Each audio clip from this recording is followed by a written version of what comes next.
देशात आणि राज्यात हिंदुत्ववादी विचारांचं, सावरकरी विचारांचं सरकार आहे असं म्हणतात. जर हे खरं असेल तर या सरकारनं सावरकर सदन तुटू देऊ नये.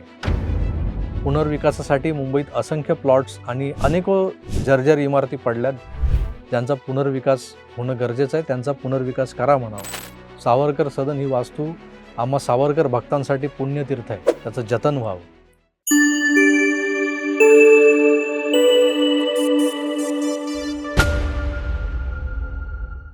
आज 26 फेब्रुवारी, काल 25 फेब्रुवारी होती, उद्या 27 असेल. पण आजच्या 26 फेब्रुवारी या तारखेचं महत्त्व काय हे आम्हा सावरकर भक्तांना विचारा तुम्ही.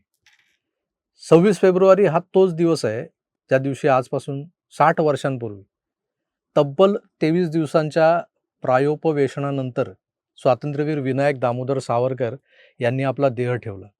ज्या नश्वर देहाचा आता माझ्या राष्ट्राला किंचितसाही उपयोग होत नाहीये, जो वृद्धापकाळानं जरा जर्जर झालाय, त्या देहाचं ओझं अजून किती दिवस सहन करायचं. स्वातंत्र्यवीरांचे विचार आजही मनाला विदीर्ण करून जातात. जो माणूस म्हणायचा, तुझसाठी मरण हे जनन, तुझं विन जनन ते मरण, तुझं सकल चराचर शरण. सावरकर काय रसायन होतं हे समजण्यासाठी अनेकांना महत्प्रयास करावे लागतात. पण ज्यांच्या मनात सतत देशप्रेमाची ज्योत तेवत असते, या राष्ट्रासाठी प्रसंगी प्राणाची आहुती देण्याची धमक ज्यांच्यात असते, त्यांनाच सावरकर समजून घेता येतात. मित्रो, आज सावरकरांच्या पुण्यस्मृतींना जागवण्याचं कारण फक्त आजची तारीख नाहीये. सावरकर हे या पामराच्या डोक्यात पुरते भिंडलेले असल्यानं त्यांच्या चरित्रातून निघणारा दीपस्तंभासारखा प्रकाश झोत हा माझ्यासारख्यांना सातत्यानं मार्गदर्शन करत असतो. या महान राष्ट्रपुरुषानं या देशासाठी, या देशाच्या स्वातंत्र्यासाठी जो असीम त्याग केलाय, फक्त विनायक दामोदर नाही तर अवघ्या सावरकर कुटुंबियांनी, मग ते बाबाराव म्हणजे गणेश दामोदर असतील, नारायणराव दामोदर असतील, सावरकरांच्या सौभाग्यवती यमुनाबाई असतील, त्यांच्या जाऊबाई असतील, या समस्त सावरकर कुटुंबानं आपल्या घरावर, आपल्या जगण्यावर तुळशीपत्र ठेवलं होतं. फक्त या भारत मातेला स्वातंत्र्य मिळवून देण्यासाठी हे सगळं चाललं होतं. काय मिळणार होतं या त्यागातून सावरकरांना? खरंच हा प्रश्न म्हणजे $1,000,000 क्वेश्चन आहे मित्र. काय मिळणार होतं, काय मिळालं सावरकरांना त्यांच्या देशप्रेमाच्या बदल्यात, त्यांच्या त्यागाच्या बदल्यात? सगळं कुटुंब उद्ध्वस्त झालं या देशप्रेमाच्या नादापायी. तळहातावर निखारा घेऊन सावरकर कुटुंबीय स्वतंत्रते भगवतीची आराधना करायला निघालं. यांच्या घरादारावर ब्रिटिशांनी नांगर तर फिरवलाच, पण खुद्द सावरकर काळ्या पाण्याच्या शिक्षेत अंदमानातल्या त्या नरक यातना भोगत होते. उद्ध्वस्त घर, बेचिराग संसार उघड्या डोळ्यांनी पाहत यमुनाबाईंनी दिवस रेटले.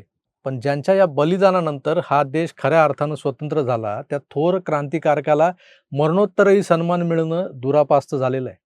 आपण पाहतो की कुणी उठतं सावरकरांना माफीवीर म्हणून हिणवतं. अरे बेटा, ज्यांना तुम्ही माफीवीर म्हणता ना, त्या सावरकरांनी अंदमानात जे भोगलं, थोडं थोडकं नाही तर 14 वर्ष भोगलं. त्यांना शिक्षा तर 50 वर्षे झाली होती, पण त्यातले 14 वर्ष त्यांनी तिथे अंदमानात काढलेले आहेत. 14 वर्ष भोगलं. तुम्ही त्या शिक्षा, ते हाल, ती परिस्थिती, ते वातावरण 14 तास तरी सहन करून दाखवाल का? त्या शिक्षेची कल्पना करतानाच डोक्याचा भुगा होतो. प्रत्यक्षात सहन काय करणार तुम्ही? असे हे सावरकर आजवर उपेक्षेचेच धनी होत आले. ज्यांना खरं तर भारतीयांनी डोक्यावर बसवायला हवं होतं, त्यांना सातत्यानं काही बिनडोक टार्गेट करत आले. हे सगळं आजचं नाहीये बरं का. कोणी पप्पू उठतो, माफीवीर म्हणतो. कोणी परुळेकर जागा होतो, तो तर दादरचं सावरकर स्मारक बुलडोज करा म्हणतो. सावरकरांच्या विचारांना तुम्ही परास्त करू शकत नाही म्हणून त्यांच्या स्मृती मिटवण्याचा आटोकाट प्रयत्न आज चालवलेला दिसतोय. सावरकर स्मारकाची वास्तू तर नंतरची गोष्ट आहे. सावरकर जिथं त्यांच्या जीवनकालामध्ये, कार्यकाळात वास्तव्याला होते, त्या घरांना खरं तर राष्ट्रीय स्मारकांचा दर्जा मिळायला हवा होता.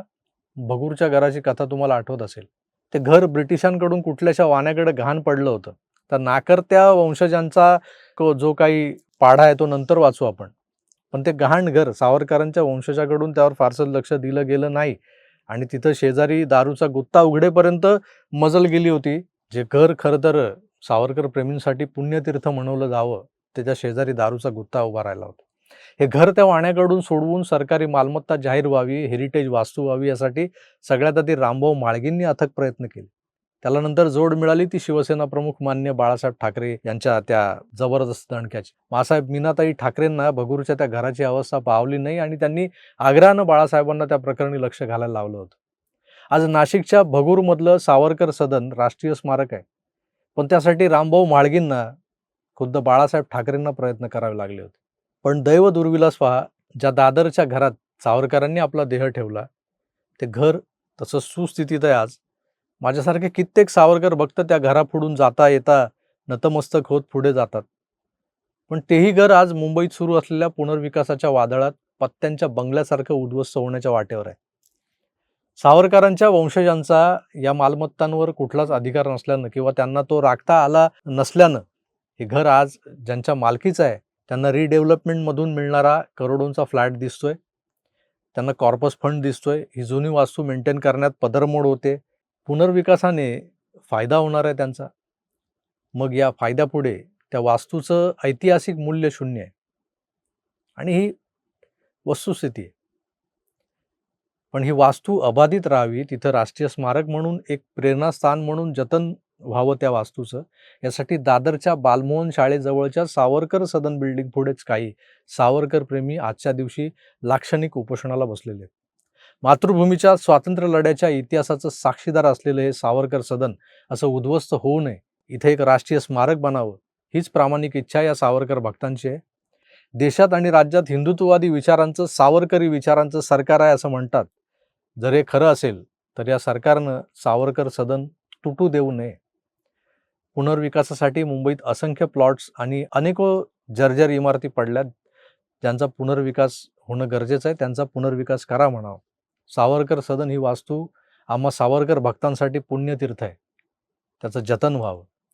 आजचं लाक्षणिक उपोषण हे लाक्षणिक जरूर आहे, पण यापुढे महिनाभर यासाठी एक स्वाक्षरी मोहीम, एक स्वाक्षरी अभियान चालवलं जाणार आहे. हे आंदोलन अजून तीव्र होत जाणार आहे. आपणही जर का एक सावरकर भक्त असाल, सावरकरांच्या निस्सीम देशभक्तीचे चाहते असाल आणि त्यांच्या परमोच्च त्यागाचे उत्तराई होऊ इच्छित असाल, तर या अभियानात सामील व्हा. हीच स्वातंत्र्यवीरांच्या चरणी खरी आदरांजली असेल. या अभियानाच्या अधिक माहितीसाठी एक संपर्क क्रमांक आहे, तो खाली दिला आहे. जरूर संपर्क साधा. मी तुर्तास इथेच थांबतो. थांबताना या कट्टर राष्ट्रभक्ताला पुन्हा एकदा वंदन करतो. आज त्यांच्या पुण्य स्मृतींना जागवताना एक दुःखद किनार जोडली जाते, याचं वाईट वाटते.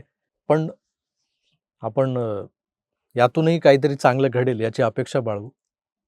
पुन्हा भेटू. स्वर आपली काळजी घ्या आणि पाहत राहा आपलं आवडतं यूट्यूब चॅनल आकार डीजी 9. धन्यवाद. नमस्कार.